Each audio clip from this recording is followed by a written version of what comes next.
376 और पॉक्सो के बहुत से केसेस आए हैं, उनमें से कुछ जेन्युइन भी हैं और कुछ फेक केसेस भी हैं।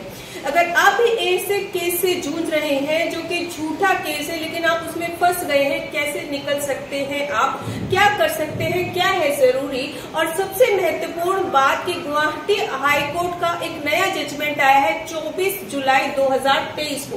किस तरह से वो जजमेंट आपके काम आ सकता है, कौन से लगेंगे सबूत और किस तरह से आप बच सकते हैं, पूरी जानकारी आपको देंगे। केस के फैक्ट भी आपको बताएंगे और आपके केस से कैसे रिलेटेड हो सकता है ये भी आपको बताएंगे। लेकिन उससे पहले वीडियो को पूरा देखिएगा, चैनल को सब्सक्राइब कीजिएगा और वीडियो को शेयर जरूर कीजिएगा।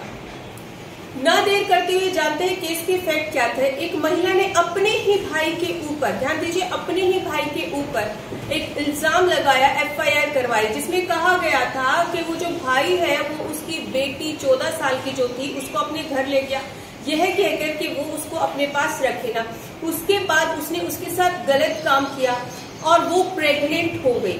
फिर जो उसकी बीवी थी यानी कि उसकी भाभी, उस औरत की भाभी, वो उसको डॉक्टर के पास ले गई और उसकी प्रेगनेंसी को टर्मिनेट करवा देती है।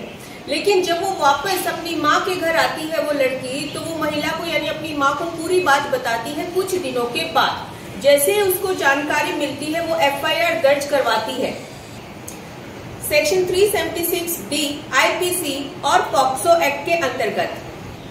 FIR के बाद इन्वेस्टिगेशन शुरू होती है और 161 और 164 के स्टेटमेंट्स रिकॉर्ड होते हैं मजिस्ट्रेट के सामने। चार्जशीट सबमिट की जाती है, चार्ज फाइल होता है एक्यूज्ड के खिलाफ और ट्रायल शुरू होता है।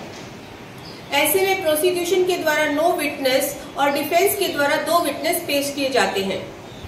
दोनों तरफ से आर्ग्यूमेंट शुरू होती है और उसके बाद पॉक्सो एक्ट स्पेशल कोर्ट के द्वारा आरोपी को 7 वर्ष की कैद और 10,000 रुपए जुर्माना दिया जाता है, यानी जुर्माने का आदेश पारित कर दिया जाता है। अब इस जजमेंट के खिलाफ गुवाहाटी हाई कोर्ट में अपील दाखिल की जाती है और जानते हैं कि यहाँ क्या होता है।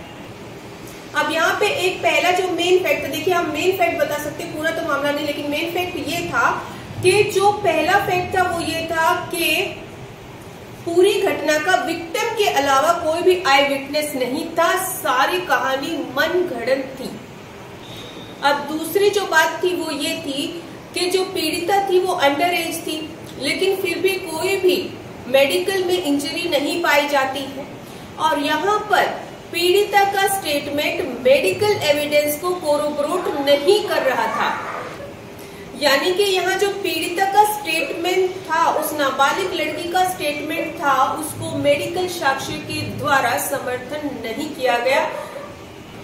सभी तथ्यों को देखते हुए हाईकोर्ट के द्वारा ट्रायल कोर्ट के बारे में कहा जाता है कि ट्रायल कोर्ट ने महत्वपूर्ण एविडेंस को ओवरऑल लुक कर दिया है और ट्रायल कोर्ट का जो कन्विक्शन जजमेंट था उसको सेट असाइड कर दिया और आरोपी को छोड़ने के आदेश दे दिए गए।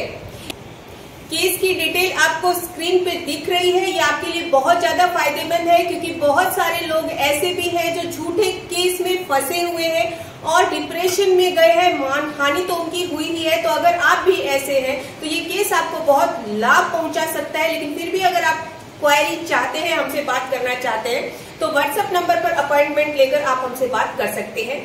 हम आपका पूरा सहयोग करने की कोशिश करेंगे। धन्यवाद।